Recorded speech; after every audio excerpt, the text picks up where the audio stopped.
Listen to me, please. You're like me, a Homo sapiens, a wise human.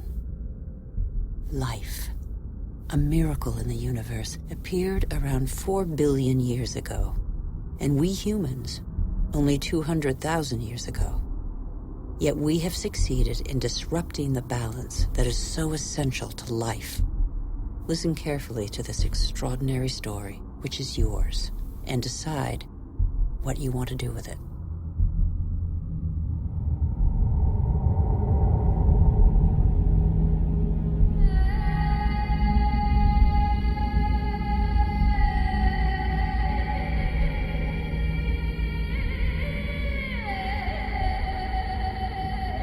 These are traces of our origins. At the beginning, our planet was no more than a chaos of fire. A cloud of agglutinated dust particles, similar to so many similar clusters in the universe. Yet this was where the miracle of life occurred.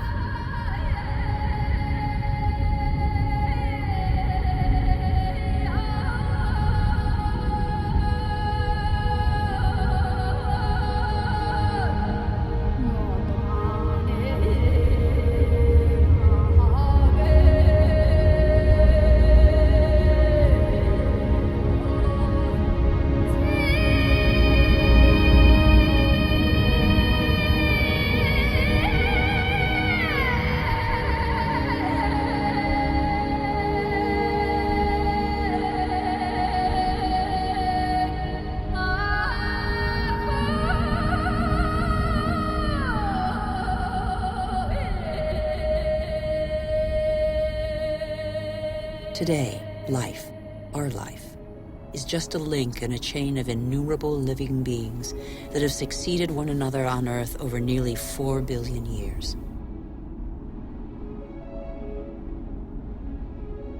And even today, new volcanoes continue to sculpt our landscapes. They offer a glimpse of what our Earth was like at its birth. Molten rock surging from the depths, solidifying, cracking, blistering or spreading in a thin crust before falling dormant for a time.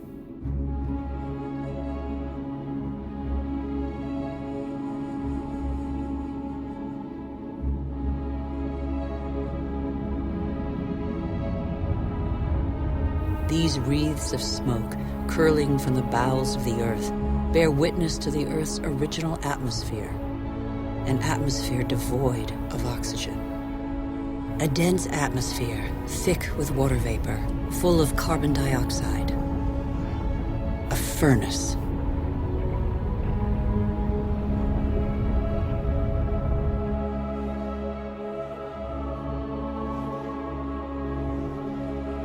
The Earth cooled. The water vapor condensed and fell in torrential downpours. At the right distance from the sun, not too far, not too near, the Earth's perfect balance enabled it to conserve water in liquid form. The water cut channels. They are like the veins of a body, the branches of a tree, the vessels of the sap that the water gave to the Earth.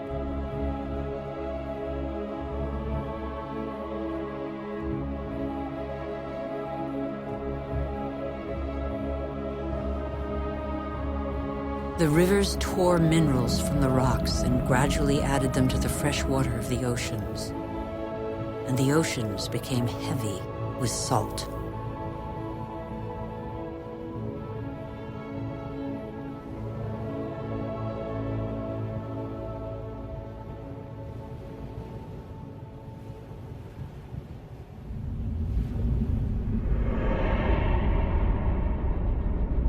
Where do we come from? Where did life first spark into being? A miracle of time, primitive life forms still exist in the globe's hot springs. They give them their colors. They're called archaeobacteria.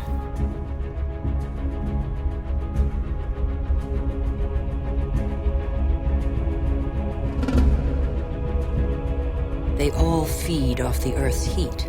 All except the cyanobacteria, or blue-green algae.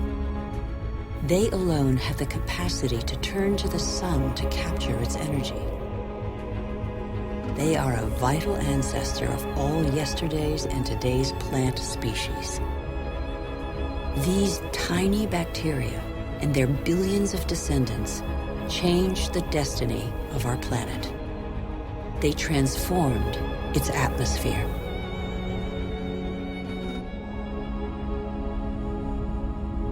What happened to the carbon that poisoned the atmosphere? It's still here, imprisoned in the Earth's crust. Here, there once was a sea inhabited by microorganisms. They grew their shells by tapping into carbon from the atmosphere dissolved in the ocean. These strata are the accumulated shells of those billions and billions of microorganisms.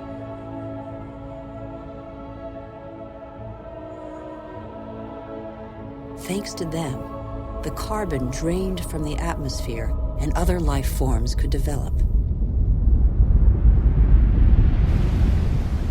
It is life that altered the atmosphere.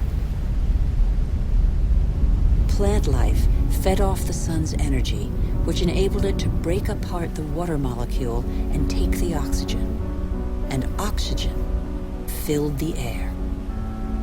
The Earth's water cycle is a process of constant renewal. Waterfalls, water vapor, clouds, rain, springs, rivers, seas, oceans, glaciers. The cycle is never broken. There's always the same quantity of water on Earth. All the successive species on Earth have drunk the same water. The astonishing matter that is water, one of the most unstable of all. It takes a liquid form as running water, gaseous as vapor, or solid as ice. In Siberia, the frozen surfaces of the lakes in winter contain the traces of the forces that water deploys when it freezes. Lighter than water, the ice floats. It forms a protective mantle against the cold, under which life can go on.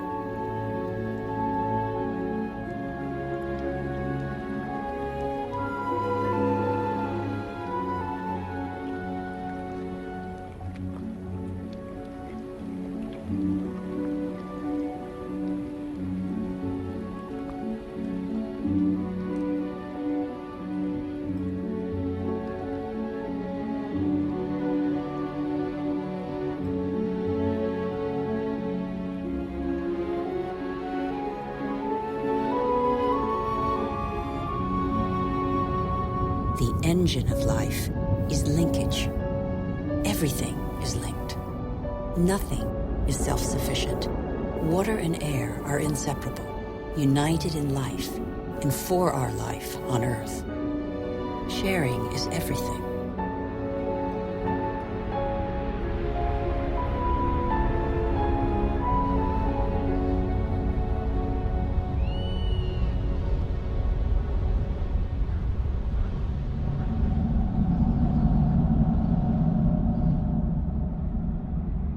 The green expanse peeking through the clouds is the source of oxygen in the air. 70% of this gas, without which our lungs cannot function, comes from the algae that tint the surface of the oceans. Our Earth relies on a balance in which every being has a role to play and exists only through the existence of another being. A subtle, fragile harmony that is easily shattered.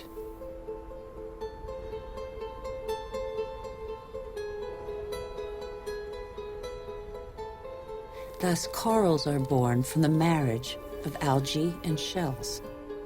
Coral reefs cover less than 1% of the ocean floor, but they provide a habitat for thousands of species of fish, mollusks, and algae. The equilibrium of every ocean depends on them.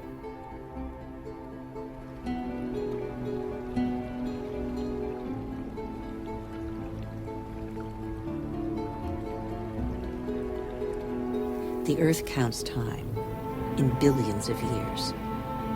It took more than 4 billion years for it to make trees. In the chain of species, trees are a pinnacle, a perfect living sculpture. Trees defy gravity. They are the only natural element in perpetual movement toward the sky. They grow unhurriedly toward the sun that nourishes their foliage.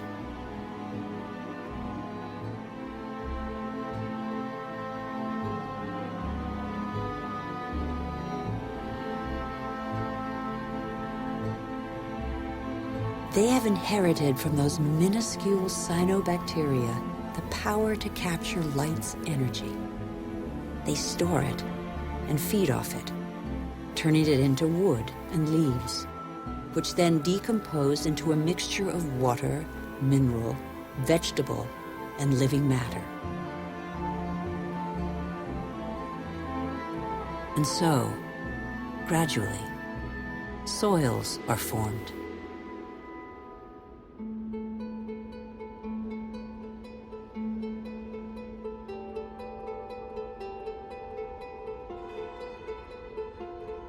Soils teem with the incessant activity of microorganisms feeding, digging, aerating, and transforming. They make the humus, the fertile layer to which all life on land is linked.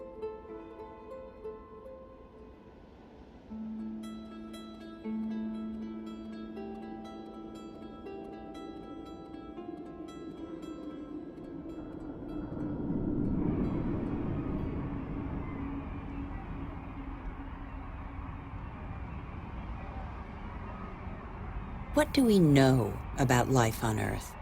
How many species are we aware of? 1/10 of them? 100th, perhaps? What do we know about the bonds that link them?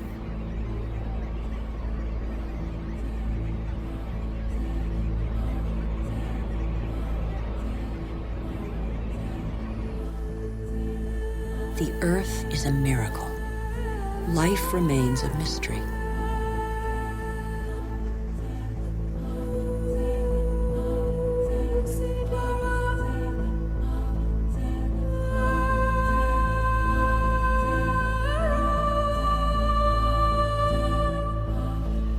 Families of animals form, united by customs and rituals that are handed down through the generations.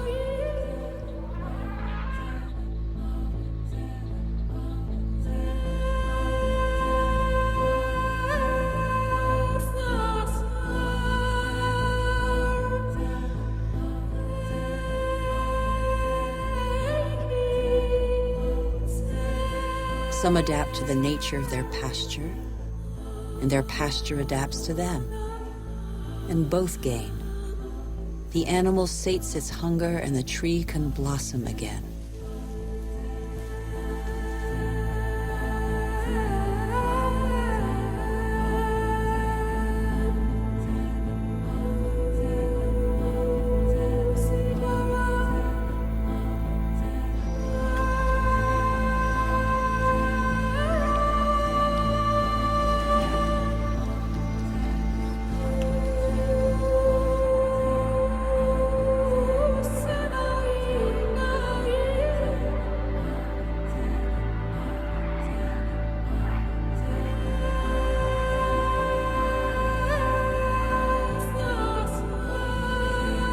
In the great adventure of life on Earth, every species has a role to play. Every species has its place. None is futile or harmful. They all balance out.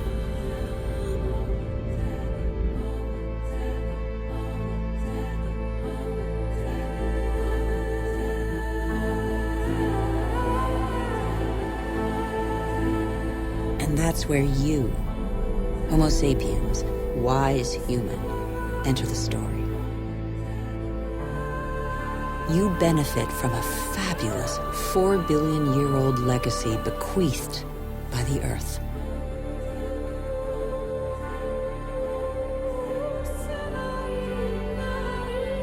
You're only 200,000 years old, but you have changed the face of the world. despite your vulnerability, you have taken possession of every habitat and conquered swaths of territory like no other species before you.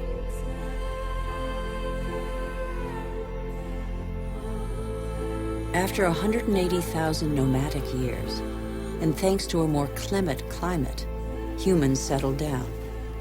They no longer depended on hunting for survival. They chose to live in wet environments that abounded in fish, game, and wild plants, there where land, water, and life combine.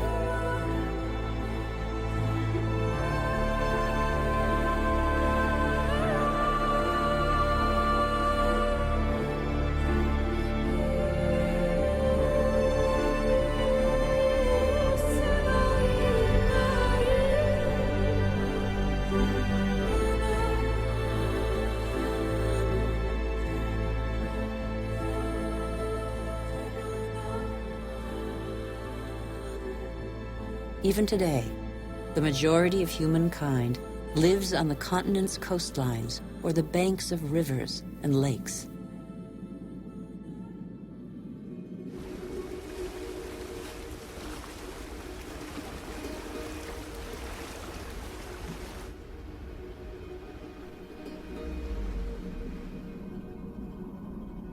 Across the planet, 1 person in 4 lives as humankind did 6,000 years ago.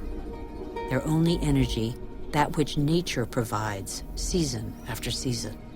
It's the way of life of 1.5 billion people, more than the combined population of all the wealthy nations.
But life expectancy is short, and hard labor takes its toll.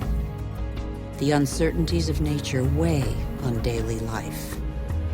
Education is a rare privilege. Children are a family's only asset, as long as every extra pair of hands is a necessary contribution to its subsistence.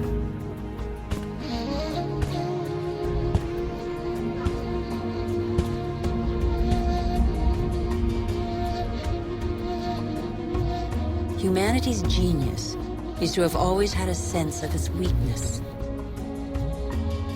The physical energy and strength with which nature insufficiently endowed humans is found in animals that help them to discover new territories.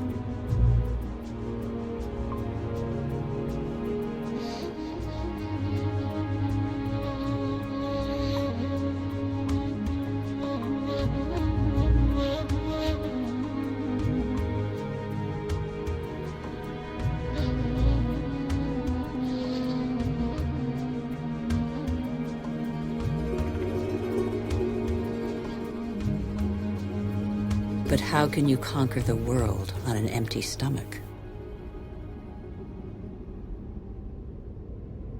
The invention of agriculture turned our history on end. It was less than 10,000 years ago. Agriculture was our first great revolution.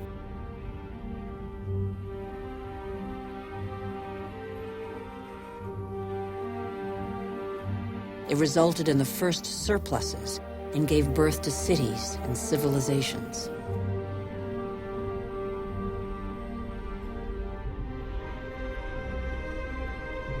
The memory of thousands of years scrabbling for food faded. Having made grain the yeast of life, we multiplied the number of varieties and learned to adapt them to our soils and climates.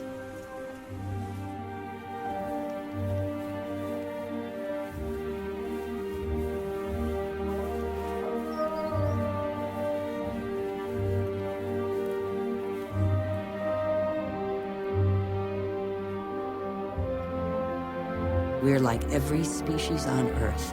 Our principal daily concern is to feed ourselves. When the soil is less than generous and the water becomes scarce, we are able to deploy prodigious efforts to extract from the land enough to live on.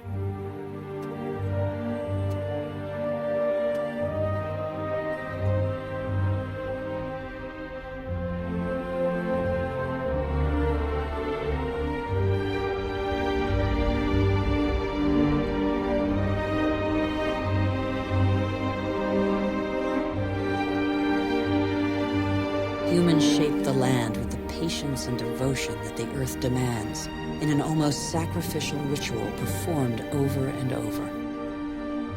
Agriculture is still the world's most widespread occupation. Half of humankind tills the soil, over 3/4 of them by hand.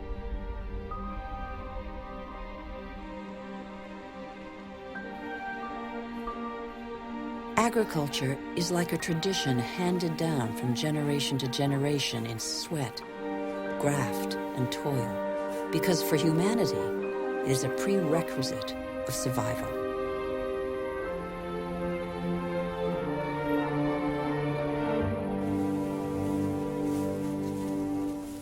But after relying on muscle power for so long, humankind found a way to tap into the energy buried deep in the earth.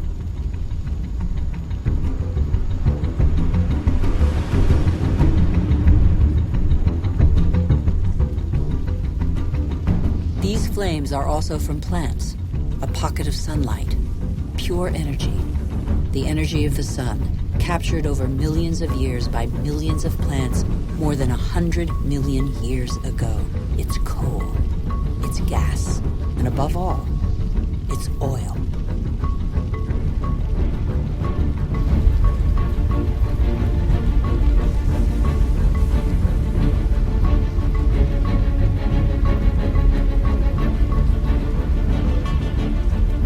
And this pocket of sunlight freed humans from their toil on the land.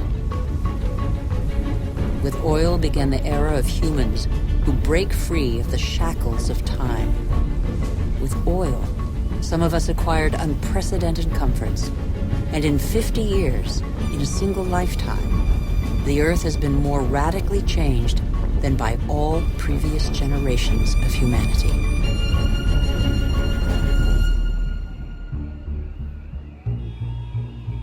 Faster and faster. In the last 60 years, the Earth's population has almost tripled, and over 2 billion people have moved to the cities. Faster and faster. Shenzhen in China, with its hundreds of skyscrapers and millions of inhabitants, was just a small fishing village barely 40 years ago. Faster and faster. In Shanghai, 3,000 towers and skyscrapers have been built in 20 years. Hundreds more are under construction. Today, over half of the world's 7 billion inhabitants live in cities.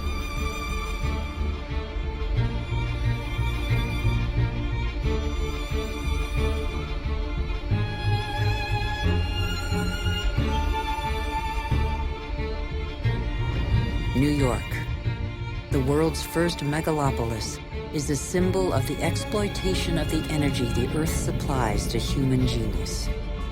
The manpower of millions of immigrants, the energy of coal, the unbridled power of oil.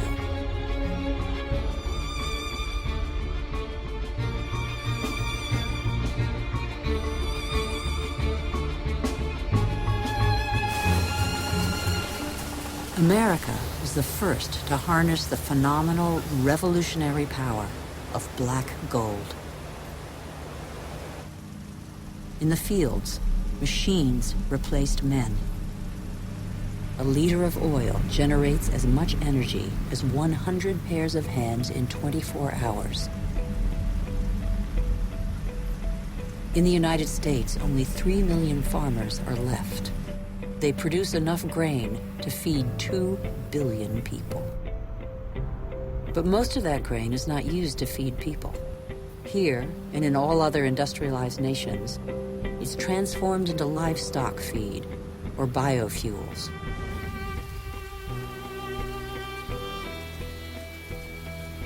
The pocket of sunshine's energy chased away the specter of drought that stalked farmland. No spring escapes the demands of agriculture, which accounts for 70% of humanity's water consumption. In nature, everything is linked. The expansion of cultivated land and single-crop farming encouraged the development of parasites. Pesticides, another gift of the petrochemical revolution, exterminated them. Bad harvests and famine became a distant memory. The biggest headache now was what to do with the surpluses engendered by modern agriculture. But toxic pesticides seeped into the air, soil, plants, animals, rivers, and oceans. They penetrated the heart of cells similar to the mother cell that is shared by all forms of life. Are they harmful to the humans that they released from hunger? These farmers, in their yellow protective suits, probably have a good idea.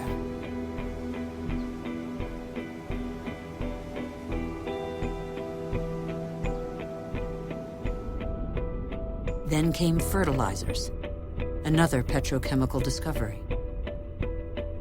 They produced unprecedented results on plots of land thus far ignored.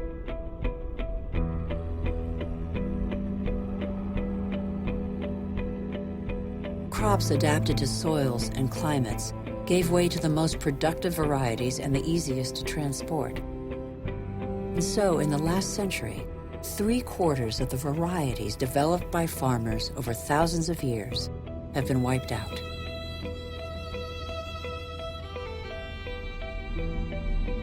As far as the eye can see, fertilizer below, plastic on top. The greenhouses of Almeria in Spain are Europe's vegetable garden. A city of uniformly sized vegetables waits every day for the hundreds of trucks that will take them to the continent's supermarkets. The more a country develops, the more meat its inhabitants consume. How can growing worldwide demand be satisfied without recourse to concentration camp-style cattle farms? Faster and faster, like the life cycle of livestock which may never see a meadow. Manufacturing meat faster than the animal has become a daily routine. In these vast food lots trampled by millions of cattle, not a blade of grass grows. A fleet of trucks from every corner of the country brings in tons of grain, soy meal, and protein-rich granules that will become tons of meat.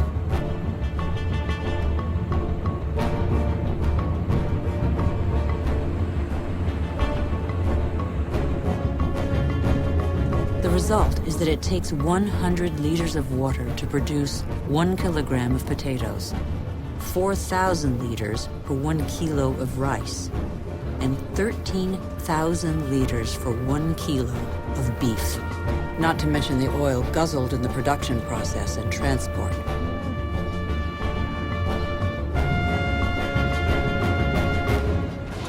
Our agriculture has become oil-powered. It feeds twice as many humans on Earth, but has replaced diversity with standardization. It has offered many of us comforts we could only dream of, but it makes our way of life totally dependent on oil. This is the new measure of time. Our world's clock now beats to the rhythm of these indefatigable machines tapping into the pocket of sunlight. The whole planet is attentive to these metronomes of our hopes and illusions. The same hopes and illusions that proliferate along with our needs, increasingly insatiable desires and profligacy. We know that the end of cheap oil is imminent, but we refuse to believe it. For many of us, the American dream is embodied by a legendary name, Los Angeles. In this city that stretches over 100 kilometers, the number of cars is almost equal to the number of inhabitants.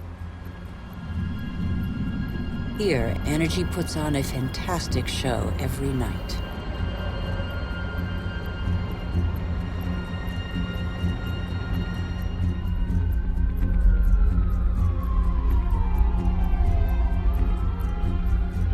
The days seem to be no more than the pale reflection of nights that turn the city into a starry sky.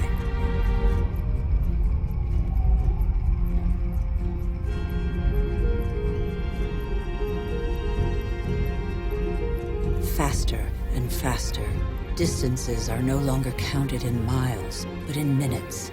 The automobile shapes new suburbs where every home is a castle, a safe distance from the asphyxiated city centers, and where neat rows of houses huddle around dead-end streets. The model of a lucky few countries has become a universal dream preached by televisions all over the world. Even here in Beijing, it is cloned, copied, and reproduced in these formatted houses that have wiped pagodas off the map.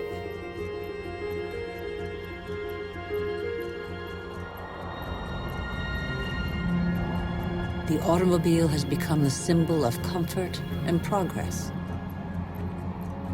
If this model were followed by every society, the planet wouldn't have 900 million vehicles as it does today, but 5 billion. Faster and faster, the more the world develops, the greater its thirst for energy. Everywhere, machines dig, bore, and rip from the earth the pieces of stars buried in its depths since its creation. Minerals.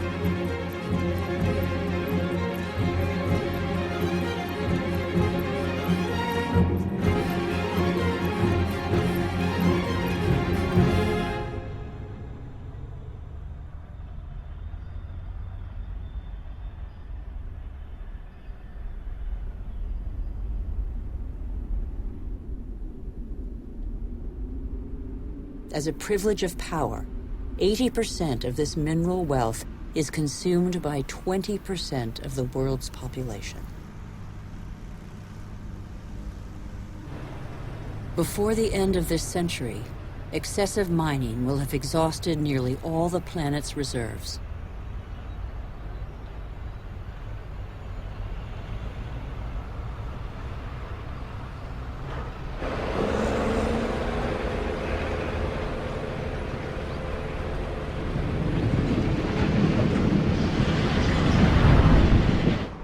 Faster and faster. Shipyards churn out oil tankers, container ships, and gas tankers to cater for the demands of globalized industrial production. Most consumer goods travel thousands of kilometers from the country of production to the country of consumption. Since 1950, the volume of international trade has increased 20 times over.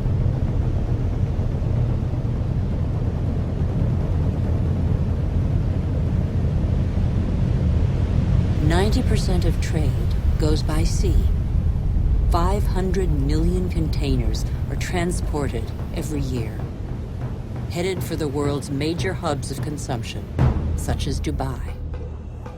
Dubai is a sort of culmination of the Western model, a country where the impossible becomes possible, building artificial islands in the sea, for example. Dubai has few natural resources, but with the money from oil, it can bring millions of tons of material and workers from all over the planet. Dubai has no farmland, but it can import food. Dubai has no water, but it can afford to expend immense amounts of energy to desalinate seawater and build the highest skyscrapers in the world. Dubai has endless sun, but no solar panels. It is the totem to total modernity that never fails to amaze the world.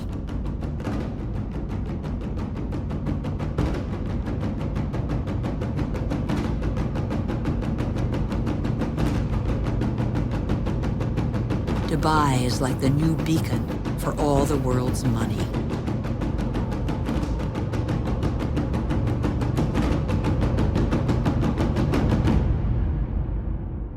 Nothing seems further removed from nature than Dubai, although nothing depends on nature more than Dubai. Dubai is a sort of culmination of the Western model. We haven't understood that we're depleting what nature provides.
Since 1950, fishing catches have increased five-fold, from 18 to 100 million metric tons a year.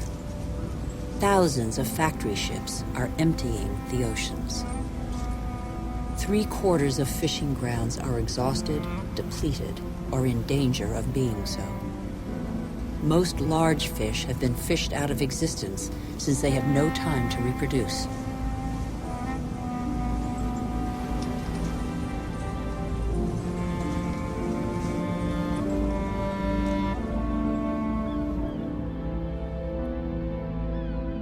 We are destroying the cycle of a life that was given to us.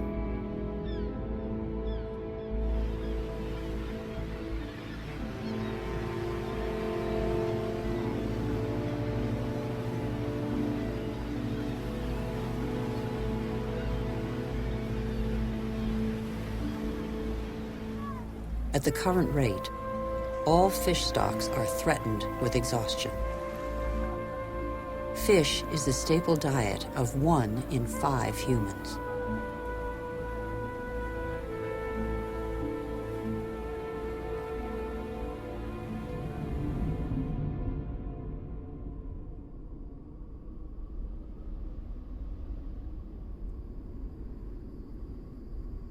We have forgotten that resources are scarce. 500 million humans live in the world's desert lands, more than the combined population of Europe. They know the value of water. They know how to use it sparingly. Here, they depend on wells replenished by fossil water, which accumulated underground in the days when it rained on these deserts, 25,000 years ago.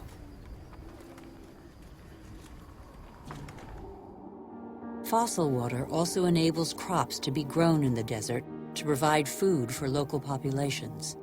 The field's circular shape derives from the pipes that irrigate them around a central pivot. But there is a heavy price to pay. Fossil water is a non-renewable resource.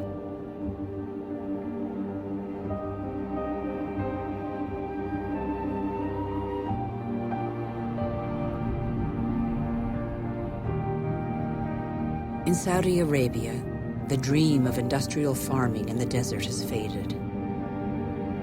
As if on a parchment map, the light spots on this patchwork show abandoned plots. The irrigation equipment is still there, the energy to pump water also. But the fossil water reserves are severely depleted.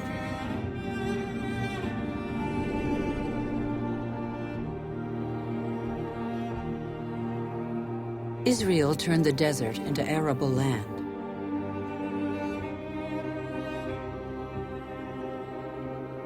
Even though these hothouses are now irrigated drop by drop, water consumption continues to increase along with exports.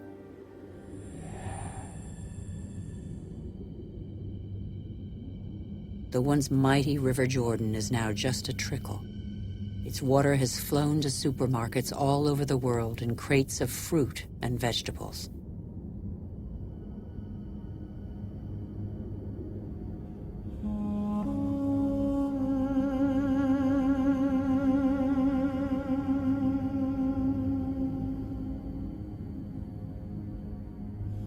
The Jordan's fate is not unique. Across the planet, one major river in 10 no longer flows into the sea for several months of the year.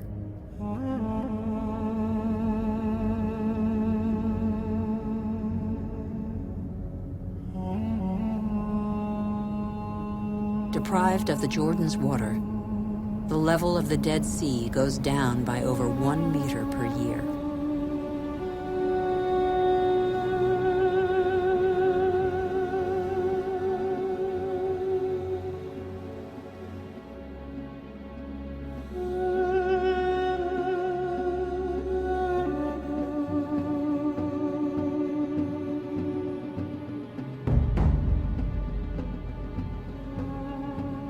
India risks being the country that suffers most from the lack of water in the coming century.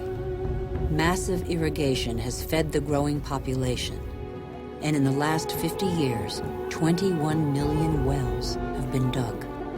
In many parts of the country, the drill has to sink ever deeper to hit water. In western India, 30% of wells have been abandoned. The underground aquifers are drying out. Vast reservoirs will catch the monsoon rains to replenish the aquifers. In dry season, women from local villages dig them with their bare hands.